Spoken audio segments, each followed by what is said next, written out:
Perfect. Got it. We did it. Cool. You guys, Awesome. I'm here with, Jess, I don't ever have like a standard, like, welcome to the Dr. Webb's Eternal Strength podcast and intro music. My buddy Christian, who runs an organization called Most High Media, he put together like a really cool intro one time when I came on his podcast. And then I was like, I'll do that. And I never got around to it. So it's usually just like super organic, but I'm very excited to talk to Jess W today, who is out are you in California now? I'm in Ohio now. So Okay. I've been out in Ohio since 2017. Okay. Yeah. And I'll tell everybody, just so they know, we met on Instagram. Yes. Which really, man, people can talk shit all day long about social media. But it's so cool. And I think about relationships that I would have never had. Yeah. If it weren't for, and I think eventually you can get it to the point where you can curate, kind of filter through the bullshit that you don't want, and then curate the feed that you like. And so you popped up and you kept showing up and your profile looked really cool. The things you were posting, your photography, you being a mother of 5 sons. And so we started to talk and I was like, let's just have you come on the podcast and we can talk life, family. We also just found out that you found out about me through Tatiana, the trap witch, who shout out to Tatiana, man. I love her. Right? And I've known her, man, I think the first time I met her was 2016, maybe. Okay. So we've known each other a long time. And she's done a couple readings, came out to my different private practice offices. And she's always just been this like stable force.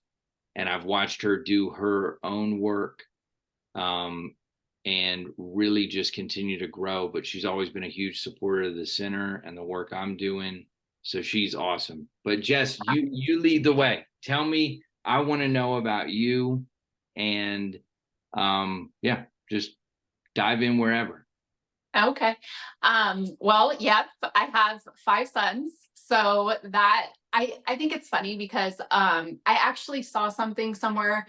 I don't remember where it was. You know how we just see bits and pieces of things like, oh, I want to tell you something, then you can never find what you're talking about to show somebody afterwards. All the time, man. I do that all the time. Yeah. So I saw something that was like people who have like mother in their profile. It's like, what else are you? And I'm like, well, kind of, that's what I am. I've been a mom since I was 15. I got pregnant with my first son when I was 15 years old. So, when I identify with being a mom, and I don't think there's anything wrong with that, I obviously am my own person as well, but they are my world. I have 3 adult sons now, I've got my oldest is 21, then my 19-year-old, 18, and then I have my 15-year-old and 8-year-old. So that was like kind of like a strange transition. I'm still kind of getting used to like what my role is as far as parenting my older sons goes, because I think like you're always a parent to them, right? Right. Well, And you mentioned, I'll just say real quick, like at 15, your identity opened up in so many ways where you're like, I'm a mom now. And what does it mean for me in adolescence? And in like even years before young adulthood, but it sounds like you embraced it and you were like, this is a part of me. It's not all of me, but I definitely stepped into it. Yes. And it's funny too, because my second son, he was actually born the day after my 18th birthday. So I joked about like, at least I was an adult that time. But and I look at like, I have a 15-year-old and I look at him and I'm just like, God, like, how did I do that? I amaze myself sometimes. And I know that probably sounds silly, but it's like, I'm like, I look and I'm like, oh my gosh, you know, like, how did I think at the time when you're in it, and this is with anything, right? Like when you're in it, you just do what you got to do. Yeah. And it's like when you have like a different perspective and you look in on it, like from like an outside view now, right? Because I'm not in the thick of it. You're just like, whoa, like Yeah. you were pretty cool. You did a good job, you Well, know? absolutely. And you bring up a great point. I mean, it made me think of like, I don't know, if all of a sudden a tornado's headed towards your house and you're Yeah. like, you don't think, you No, just you just do. embrace the thing that's happening.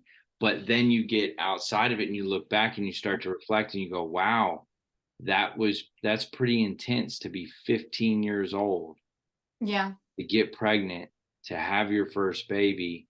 Tell me more about that. Like, were parents there? And so, So, yeah. So my mom, she was amazing. She actually passed away unexpectedly in 2016.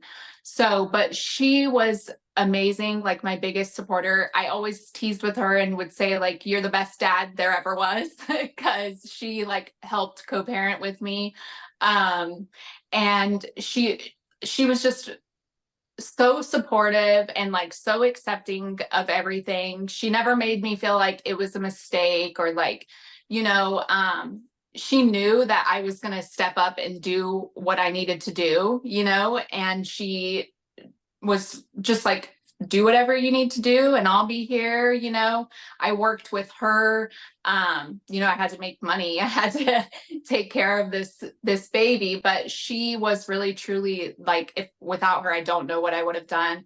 And then with my second son, I ended up getting married to his, so I had him in January, and then I ended up getting married to his dad in June of that same year. So, and then, you know, young, married, that was a whole adventure.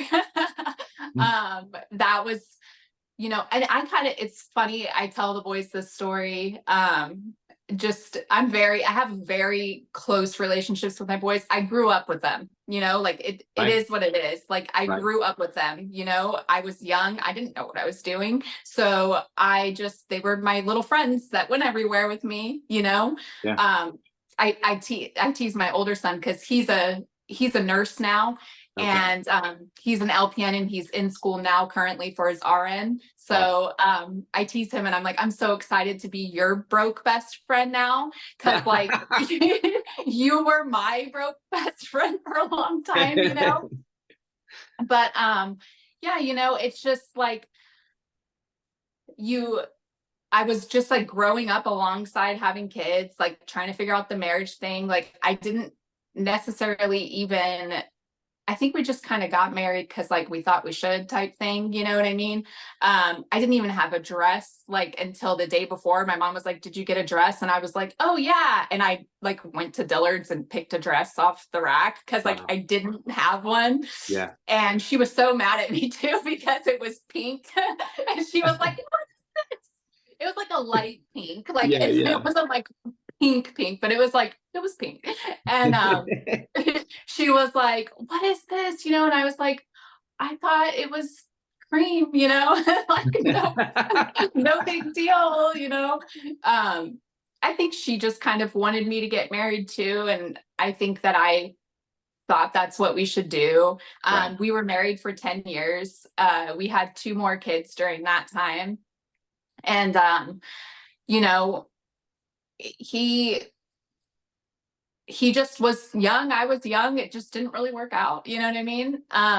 He's still in the boy's life. Like he's still very much like, you know, a part of their lives and everything like that. But, they've always been with me, Yeah. and they're just, you know, they're my friends, but they're my kids. And, it's like I said, it's strange too now because it's like now they are adults. So it's like that shift.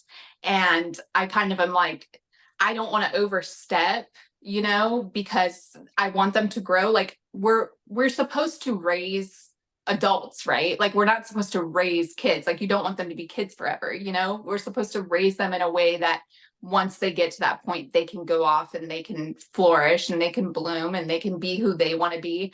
So it's just like a strange shift and transition, you know? I'm like, I don't like immediately give my advice how I would when they're younger. And then it makes me think too, like maybe I should have always kind of did that. So I think like my 8-year-old is super lucky. Right. Because he just gets this different version of me, you know? And he gets all the boys too, you know, like he's got these like adult brothers and like, Right. you know, he's got his 15-year-old brother who's like the coolest thing he's ever seen. He adores him, you know?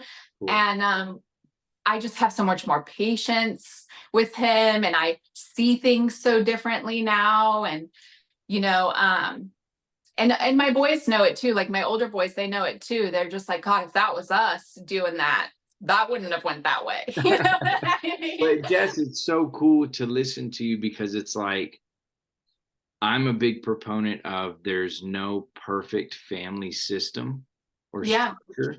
And I think so many times the narrative has been like, this is what a family is. It's a mom and a dad and two kids and a white picket fence. And dad does these social norms and the mom does this. And it's like, man, if you really start to look at the nuclear family system, it's so different and it's changed in so many ways, whether it's, you know, lesbian or gay couples or blended families or foster care families or adopted families. And really, for me, not to oversimplify it, but it comes back to love, intention, care, and relationship. And we're all weathering the storm of what is family. And family is all of it. You know, it's the hard parts, the difficulties, the brushing up against each other and the learning. But I can tell when I talk to you, you're a mom that loves all 5 of your sons, and you're also a woman that's on your own evolution of growth, reflecting on where you've been, where you're at, where you're headed. And for me, that is the pillar of a conscious parent. A conscious parent is one that doesn't say, I did everything right, leave me alone, we're not going to talk about it, I was always a good parent. A conscious parent is, you know what? I was growing and I was learning no matter what my age. And now we're every day that we're in relationship with one another, it's different because you're older and I'm older. How are we relating to each other right now? I just think that conscious awareness is huge. Yeah, I totally agree. And I think that we learn so much from our kids too. And it's like, okay, so I have 5 sons, so they're all boys. So like they should just all be the same. No, you know, they're all so different. Each one of them has different needs. Each one of them is interested in different things. Each one of them relates to me differently. You know, my oldest son, I'm like, he's just a clone of me. Like he's just the same. And then my second son, he like the most struggles with parenting I had was with him. And I always thought like, oh my God, he's so different than me. And like, how am I going to, you know, find a way to relate to him? And how am I going to find a way to make him feel comfortable with me, to be able to open up to me? And then I actually realized, and this was a newer realization. Like, I mean, this was maybe when he was like 16 years old, when I actually finally had that realization. I was like, no, he is exactly like me. He is the one that, and that's why we butt heads. And that's why our communication is the way that it is, because he gets his stubbornness from his mama. He's the mirror. It just like a mirror and it holds up everything. But it's beautiful what you said about when do you think you as a mom and as a parent started to see your children as teachers? Oh, early on. early on. Because I think, I mean, I think being 15 and pregnant tells you that maybe you weren't doing the smartest things at that time, you know, maybe you weren't making the best choices at that time. And Well, I and think I'll that, just say real quick, I'll interject, like, I just think it's I don't see many people at 15 that intentionally right, want to start that journey. And so I right. don't think it's just more like maybe it's not intentional, you know? Yeah. Yes. Yes. But it was meant to be, and I would not change a thing, obviously, you know, but I think when I realized, and you know, it's like that thing that parents always say to you, like, oh, you'll understand. It's normally when they're upset. And it's like, oh, you'll understand when you have your own kids. Yeah. But you really do. But you Oh, really yeah. do. Yeah. It really hits. So I think that's why I say that it was almost immediately that I really started to learn from them, because I did learn, like, oh, this is why my mom, she was protective, or she would tell me not to do certain things. And like, oh, because like this is a little piece of me outside, and like you just want to like take care and like cover them in this like white light, you Yes. know? Yes. And so I think almost immediately I would say that I started to learn from them. But as they get older too, and they grow into their own people, and I mean, you know, they get their personalities really young too. Like you Yeah. already know kind of how they're going to be, and you can kind of like be like, oh yeah, I see that. And like Yeah. you said, the mirror reflecting, they each have like a piece of me that they've reflected back. Um and it's interesting too, because like I guess I have like a piece of each of them too, just from learning from them, you know, Yeah. just like being softer or being harder, you know, because I have been a single mom for so long, and they are all boys, which I mean, God knew, because I don't know what I would have done with a daughter. I think that that would have been some emotional trauma, because I just was so rough, you know, growing up. I played hockey, I rode motocross, like Right. I Right. was just a rough girl, you know, and I think that I wouldn't have understood some of the things from a girl. Like, why are you crying? Like, come on, get it together. I must be opposite then, because I have two little daughters, and Yeah. I'm very grateful. In all of my work with youth, I've worked with a lot of young guys, you know, Yeah. 12 to 25. So I get to play this role of like the archetype of the big brother or the father or the mentor, or the psychotherapist. And like it just feels really nice to have two little girls, because I think if I had a son of my own, I might just like it might just be too much, man. I might just be like, Yeah. Isn't it funny? Things just are the way that they're supposed to be, you yeah, know? It's yes, so fun. And I love that too, that that's, I love what you're doing. I really do. And I think that like I'm grateful for there being something that you're creating out there. Like even if it's not where I'm at, it's just like seeing what you're doing with the youth and having that. I love it. I like I yes, said, I have that been, means the world. That means yeah, so much now. I'm so serious. Like just knowing that it's out there, like, and what you're doing and what you're putting out there. And it's like it changes things, you know, it changes things just knowing that there's someone pushing for or pulling for our youth, right? Yeah, Um, and being a single mom, I looked for things for my sons to do that had good male role models. yeah, um I put them in, you know, MMA, different forms of martial arts, things like that, where they teach you the discipline, they teach you the respect. cool. I thought that that was really important, you know. um like I said, their dad is part of their life, but for a long time he wasn't. And it was more of a recent thing when we moved back out here in 2017 to Ohio, because I grew up in California. I was out there when I was 19, moved out here a bit for a little bit, back to California, then lived in Vegas for a little bit because my mom had moved from California to Vegas. So like when I wanted to go back home, it was kind of like, oh, home moved, you got to go to Yeah, Vegas. yeah, yeah. So since we've been back out here since 2017, he started to take more of a role. But that whole time before that, it was kind of just me, you know? And so I thought it was really important for them to have, you know, just strong male figures. And I thought, you know, I mean, there's only so much that I can teach them about being a man, right? Like I can teach them what as a woman I would want in a man, but that's not the same thing. Right. You know? But Jess, you bring up, man, I can't remember her name, and it triggered me so bad. And I overused the term triggered. I remember one time my wife was like, if you say the word triggered, I'm going to get so triggered that you're saying, but it's she's younger and she's really big in the spiritual community. I can't remember her name. And she does these really brilliant talks. I'll have to look her up and figure out who it was. But some of the stuff she talks about is great, and like evolution and spirituality and growth and holistic, but then she'll make these generalizations that sometimes I want to like to break my phone.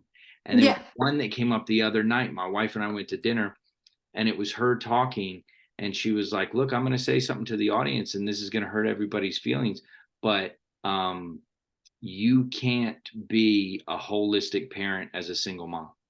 And I was like, yo, I did the same. I was like, I wanted to destroy, because in all you said, well, that's getting turned off. Yeah, I was like, and then I listened to, and her whole thing was like, I'm sorry, but this is blah, blah, blah.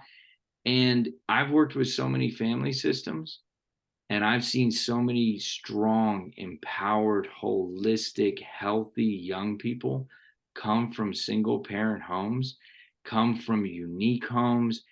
And I would all day rather pick a devoted single parent household than I would an abusive and neglectful, despondent and unconscious nuclear family. And I just like that generalization just hit me in a way where some of the strongest kids I've ever met and most unique children I've ever seen have come from these single parent households. And I know that's a difficult journey, but I also think it pushes parents, as it did you. It invites them to step into a place of, I really need to show up for my kid in a multitude of ways. And what's that going to look like? And how do I involve community? And are they getting everything they need? And it pushes your own holistic growth, because there you are having to play all these different roles. And so I just think it's, I'm sure, challenging, but at the same time, such a beautiful growth opportunity. Yes. And the most, like, you know, you're a parent. It is the most challenging thing that we'll ever do, but it's also the most rewarding thing, you know? And my mom, she was raised by her grandparents. And so that, and I think that kind of trickled down to the way that she raised me and my siblings too. Because she was raised so old school, she was born in 58, and then they were her grandparents, you know, so they're the way that they thought things I was just going to make a joke, like they're going to be like, what are you doing taking a car to the grocery store? Take the horse and buggy. Right. Like, what's going on here? And they were, they raised her staunch Catholic. So she had a lot of, I think, like, rebellion built up, she did mass. She was in, Catholic school, St. Monica's in California. She was raised very strict and very different. And so when it came to the way that she raised us, some of that crossed over, but then also I think she was trying so hard to not do it the same way.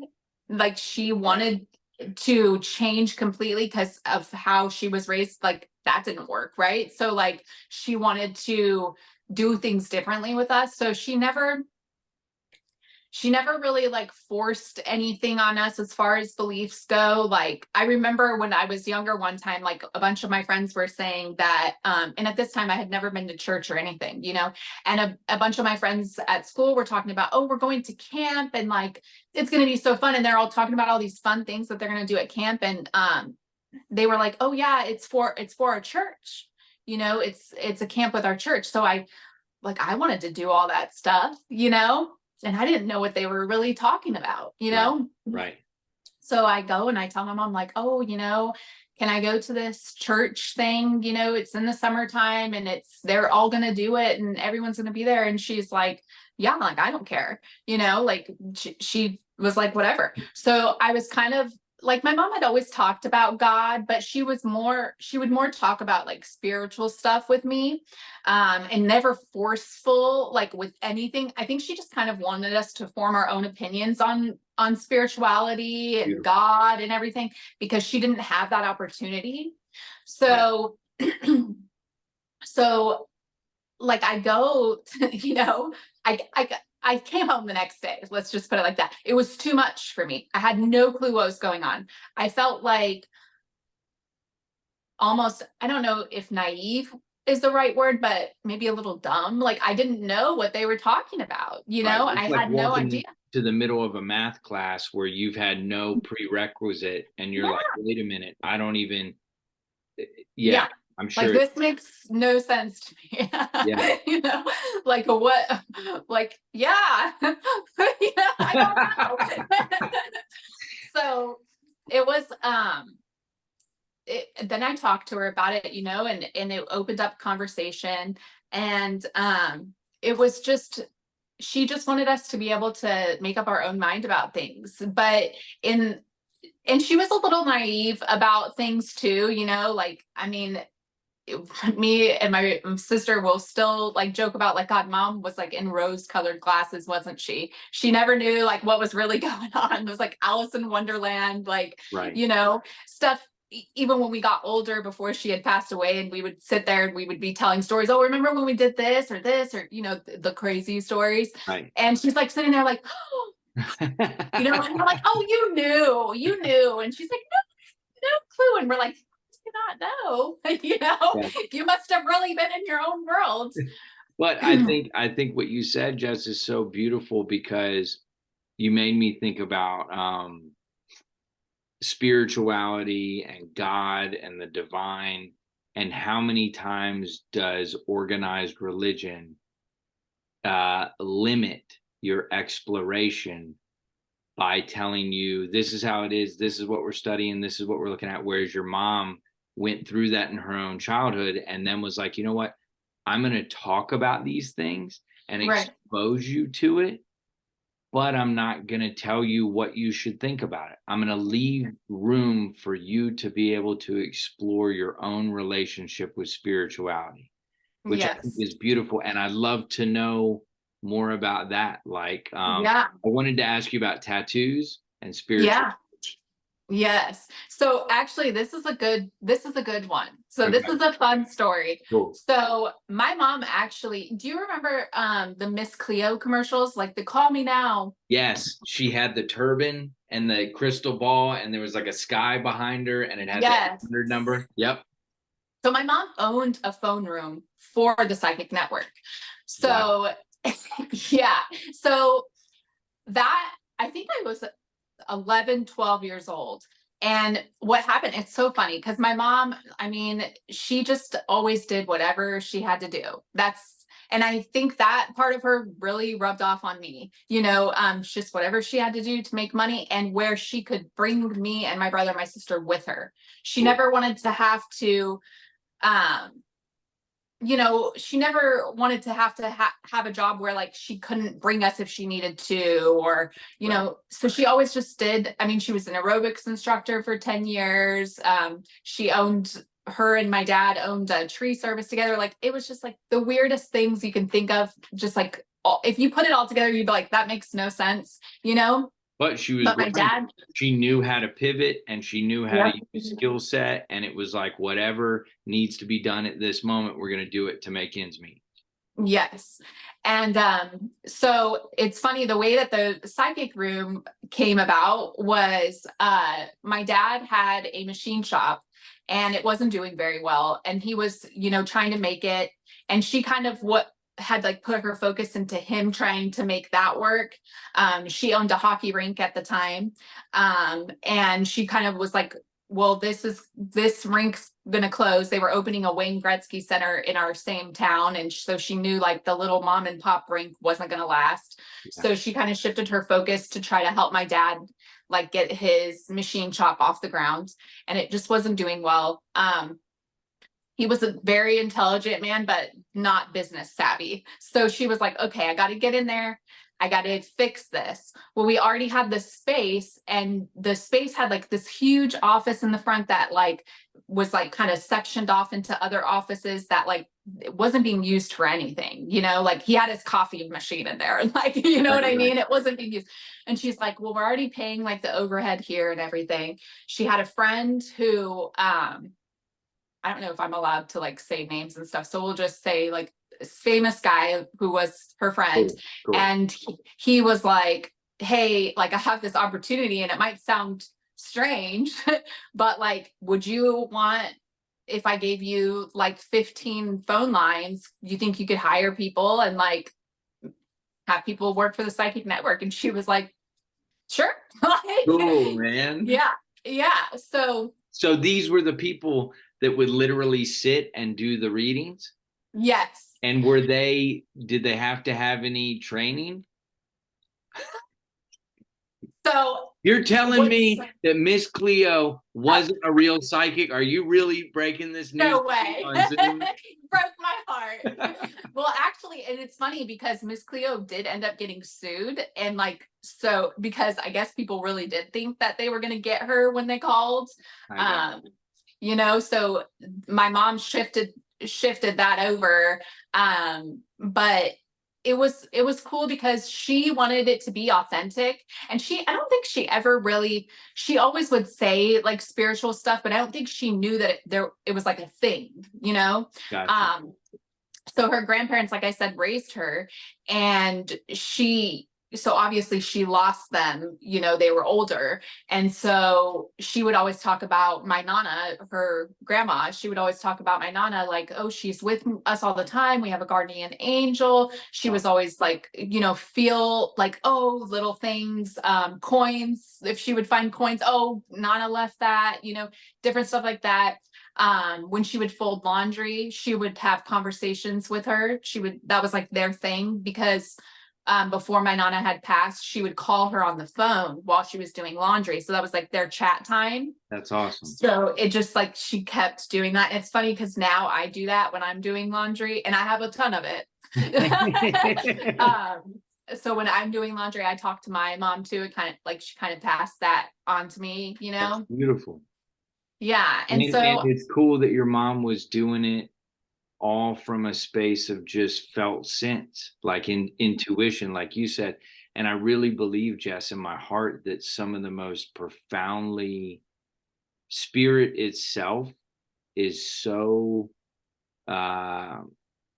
free from defining of it, that it just moves through people and the earth and atmosphere, where it's like we can try and name it, capture it, compartmentalize it, teach it, but the essence of it just moves. And so the fact that she wasn't needing to like, well, now let me tell you about guardian angels and what they do, and how specifically, and each person has 8 guardian angels and they show up. It was more just like, no, Nana's spirit is here. Yes. He's with us. And I love that, man, that intuitive, organic piece that just shows up, that we all know. If we just lean into it, you feel it. Yeah. Yeah. And I know, like, too, for me, so she got really into it, you know, when the phone room opened and everything. She learned how to read tarot cards. I was there constantly. I was learning. There was another woman that worked there who read ruins. She taught me how to read ruins. I loved it. I always thought it was so great. And I think I was maybe 13, 14, possibly 14, a very young 14, if I was 14. And my mom so you had to like call in and log on your number, and then like you would log it off when you were done for the day. Like that's how you checked in and checked out type thing. So one of the other ladies had left. It was like close time. My mom was still on her call. One of the other ladies had left and she forgot to log her line out. And the way that you got calls was like if you were ranked high, like your line would get more calls if you were like ranked high. And that was like how long you kept them on the phone, how quick you're answering, like response time, that all that stuff. So one of the ladies forgot to log her phone off, but my mom, it's like my mom's phone room. So like she needs them all to be good rating, right? Right. And my mom's on with a caller and she just kind of looks at me because the other phone starts ringing and she's like, and I'm like, no, and she's like, you've got it. Like, you can do it. Like, go get that phone, girl, like, that's awesome. So I'm like terrified, I'm like, they're gonna know I'm like a kid, like, hello, they're gonna know and it's gonna be awful. And so I'm like terrified and I go and I get the phone and I'm like trying to remember all the things because I sit in there all the time. I hear how they start the calls all the time. I think it's the coolest thing, and I listen to my mom all the time and she would even like do readings for our friends and so I'm just like all this stuff is like running and like I'm trying to like piece together what I'm going to say, like how am I going to get through this. And so I answer the call and it's probably illegal, by the way, but I think they were supposed to be at least 18, but hey, it's fine. So I answer the call and I start out like name, birthday, looking through the book, trying to find what sign they are because I have no clue at that time, Right. And so I'm like, Aquarius, and start just kind of like reading from the book because I have no clue what I'm doing, And on the other line, oh, this might make me emotional. On the other line was a kid. And it was a young kid. And he was just calling because he needed somebody to talk to. And he was thinking about doing the, thing that you cannot take back. Yeah. And so we had, because a lot of times you would get those calls. So we had like this paper that had like all the different helplines because people would call when they were very depressed. Yeah, just in desperation and wanting to end their life or extreme depression or suicidality. Yes. And they were just looking for some sort of hope, know? And he told you on the line, like, yeah, like he was like telling me about his family and what was going on and how it was a very chaotic home and how he thought that it was his fault, and he felt that they would be better off without him.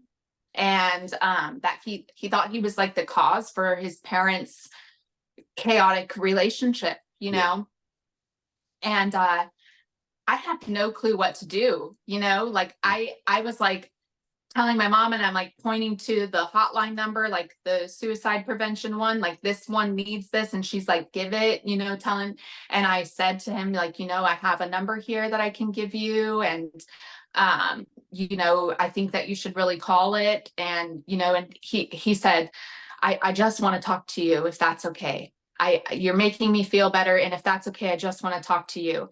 And I was like, listen, I was just honest. I was like, I have no idea what I'm doing. Like, I'm here. My mom told me to answer the phone. Like, I'm a kid too, man. Okay. Yeah. Like, I'm a kid too, man. I don't know what I'm doing. I don't want to be responsible for this. Like, that's what I'm thinking. Like, what if I say the wrong thing? Like, I'm an asshole at the time. I'm a kid, Right. I don't want to be like, come on, man, you got this, because I didn't know. Have you tried skateboarding? No, right. Like, yeah, you ever ride bikes, man? Like, what, Oh man. But I mean, so I talked to him and he was like, read me whatever you were saying before about the Aquarius, like, read me whatever you were saying. And I'm like, okay. So we're just like reading to this kid and like, we're just like talking, and, I did tell him too. I said, well, just so you know, your parents are going to be kind of pissed when they get this phone bill. so just prepare yourself for that. But like, I really, and I gave him the number to call, and I gave him the extension and told him, like, if he ever needed to talk to me again, like, he could dial this extension and just say Jess, and like they would know who it was, Jess, I never talked to him again, but like it was just crazy. And when I got off, I was so emotional, because like I'm like trying to like make him happy, and like trying to like feel like I'm like, in this position that it's like kind of fucked, like I don't know. But Jess, I tell you, man, like, wow, you're gonna make me cry. Thinking about that, because have you ever listened to Brene Brown? She's profound psychologist and researcher, but there's a little cartoon video that she does that talks about the difference between empathy and sympathy. And she says sympathy is trying to silver line it. It's going to be okay. You're going to be fine. Don't think about it.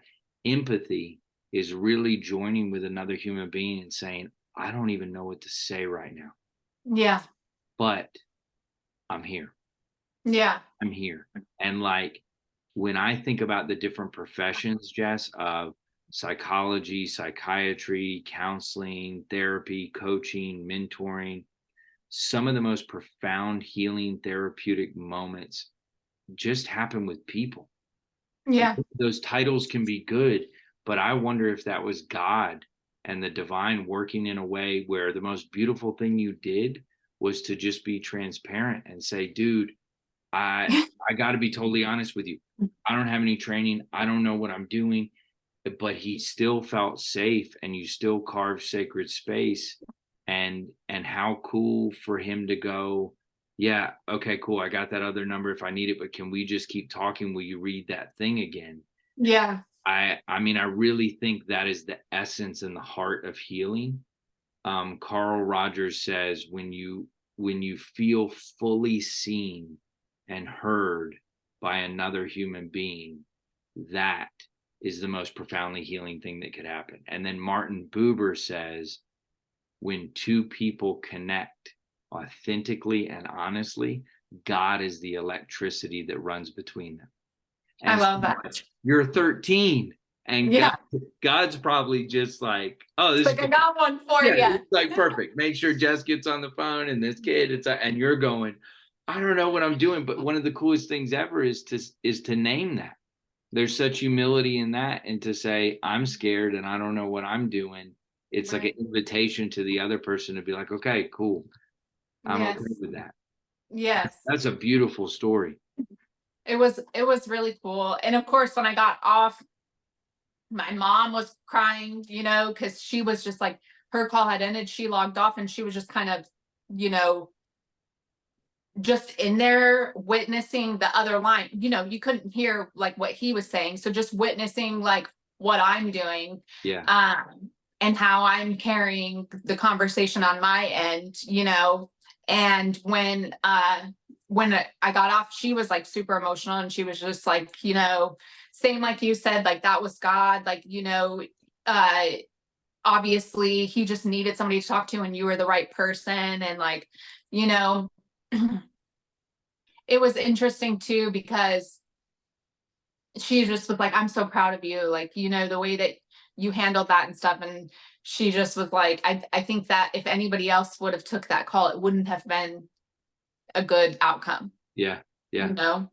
And she was like, it just worked out exactly how it was supposed to, so I loved that. And I did end up, working for her on the line for a long time after that.